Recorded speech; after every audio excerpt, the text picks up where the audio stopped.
3, 2, 1. Happy birthday to you.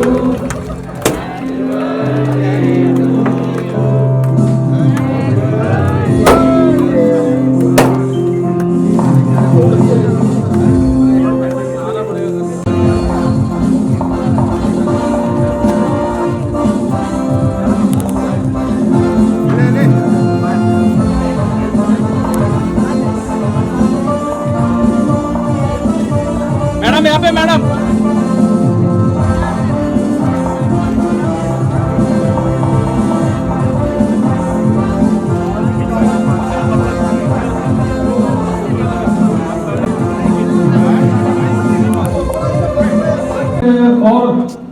और गजल यही चलती रहेगी। सबसे भाई अपना सेफ भाई इधर सिलसिला जारी रखें। एक मिनट ओके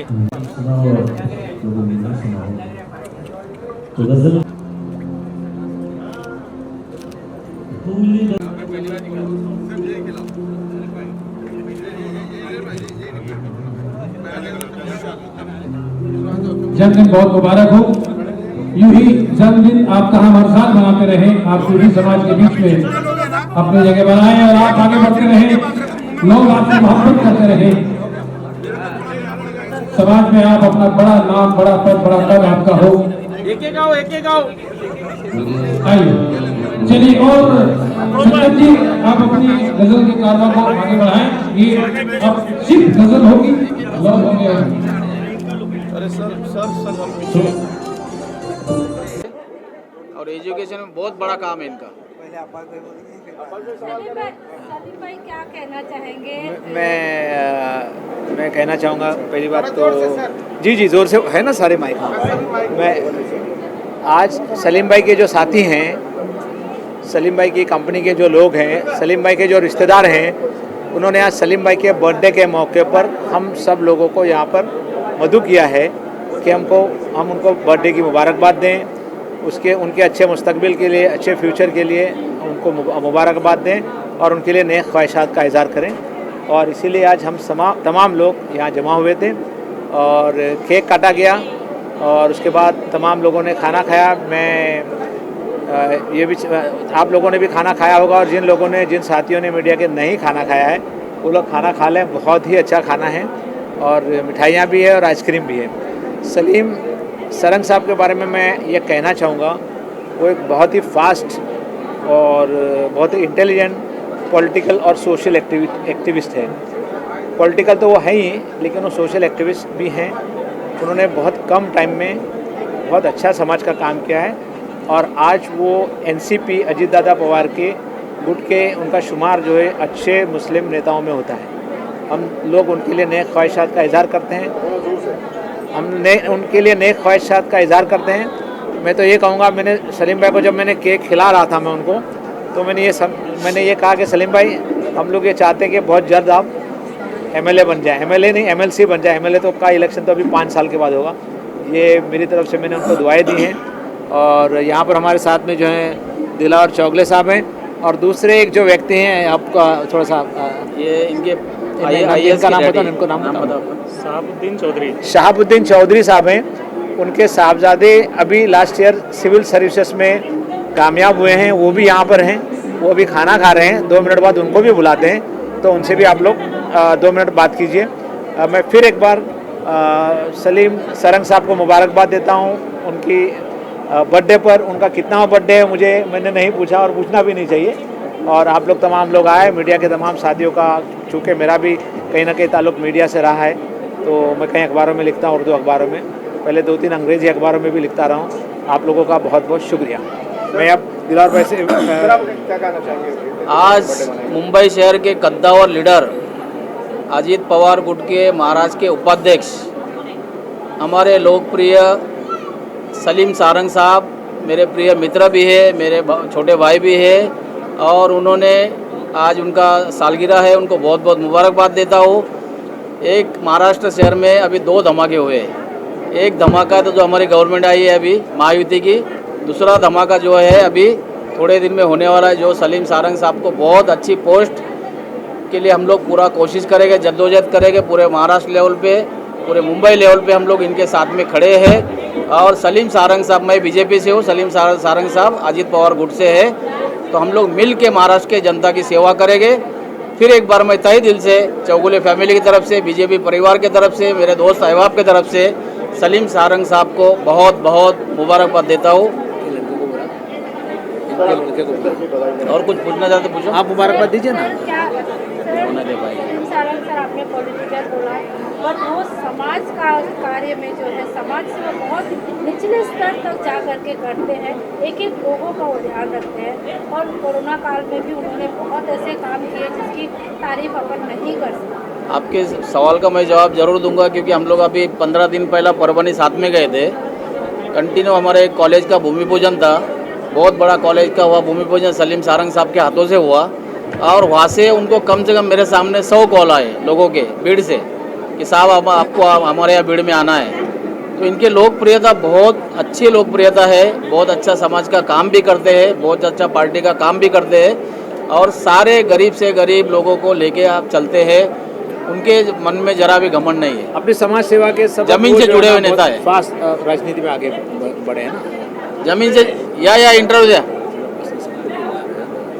और कुछ उनका इनके लड़के से 2 मिनट अगर बात करना है तो आप बात करें। युवक के अध्यक्ष भी थे, स्टूडेंट के भी अध्यक्ष थे। हम लोग राष्ट्रवादी के फाउंडर मेंबर है और राष्ट्रवादी की स्थापना महाराष्ट्र में मुंबई शहर में हम लोग ने किया था। जी। अब ये भी सलीम सारंग साहब को कुछ शुभेच्छा देना चाहेंगे और उनके बहुत प्रिय मित्र है।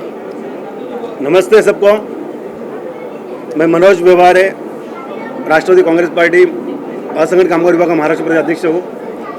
सलीम सारंग जी हमारे बहुत अच्छे मित्र हैं, काफ़ी साल से हमने साथ में काम किए, पार्टी फॉर्मेशन से हम लोग साथ में रहे।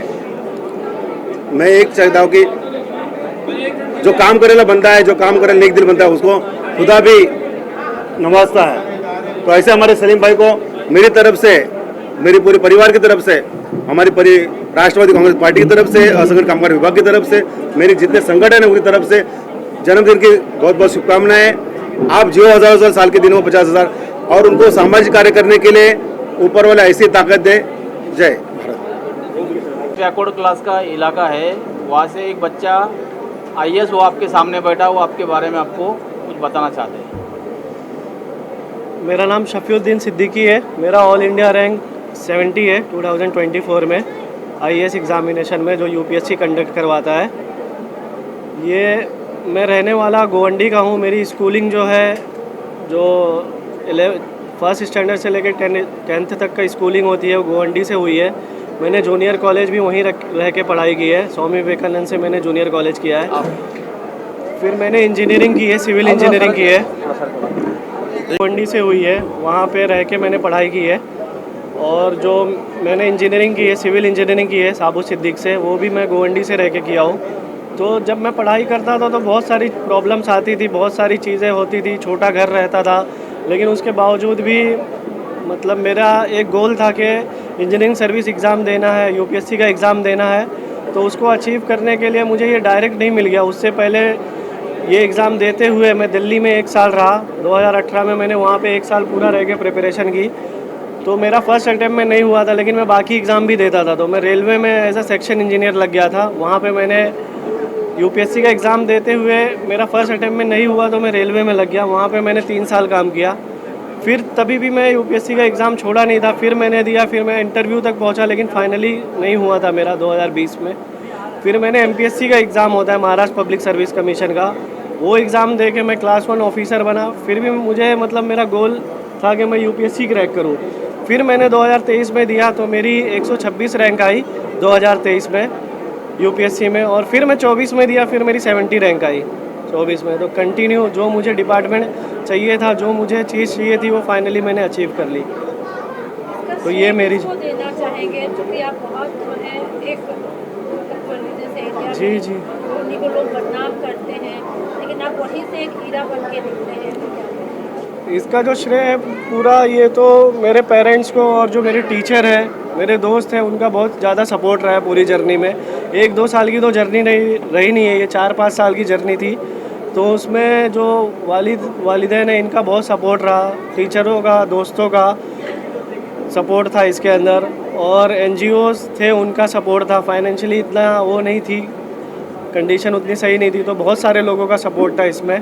और गोवंडी में बोला जाता है कि वो एरिया गोवंडी, मानपुर, शिवाजी नगर का एरिया, वहाँ पे टैलेंट नहीं है। मतलब ऐसा शो किया जाता है कि वहाँ पे जो है वो मतलब एक कम्युनिटी को टारगेट करके बताया जाता है, लेकिन ऐसा नहीं है। टारगेट बहुत है लेकिन वो चैनलाइज नहीं है, उनको डायरेक्शन नहीं पता है। लेकिन टैलेंटेड तो वहाँ पे बहुत है।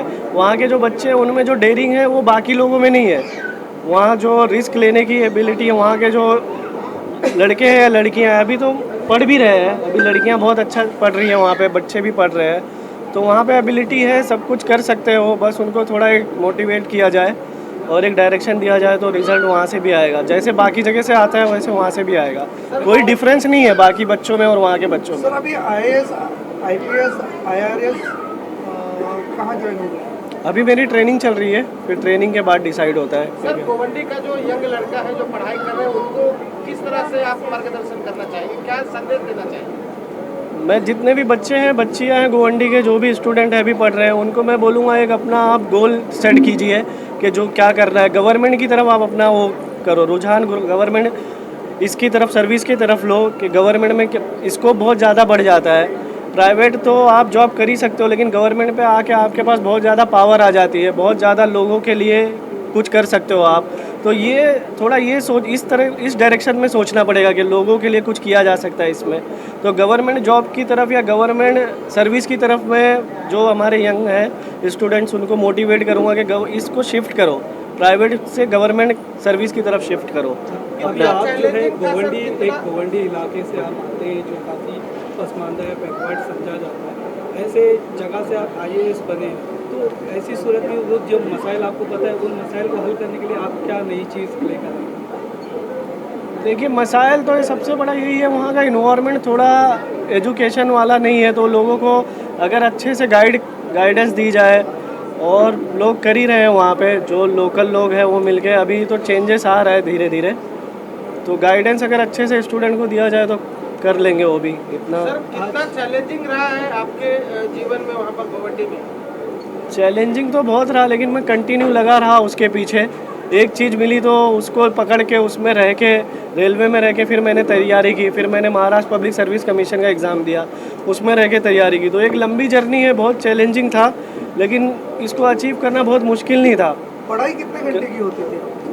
स्टार्टिंग में पढ़ाई बहुत लंबी टाइम की होती थी, 12-10 घंटे की होती थी, लेकिन एक बार पूरा सिलेबस कवर होने के बाद, सब कुछ होने के बाद 6-8 घंटे में भी हो जाता था। जॉब में रह के भी प्रिपरेशन हो सकता है। सर आज खुशी के मौके पर सलीम सारंग जी का जन्मदिन है और जी जी, आज आप यहाँ पर आए हुए हैं चीफ गेस्ट, और सत्कार भी हुआ है आपका, सलीम जी ने किया है, किस तरह से उनको शुभेच्छा देना चाहेंगे? मैं तो बहुत खुश हूँ। मतलब ये हमारी मुलाकात पहले एक स्कूल में हो चुकी है, एक स्कूल में हम दोनों मिले थे, तो ये बच्चों के लिए बुक्स लेके आए थे, पेन पेंसिल्स लेके आए थे।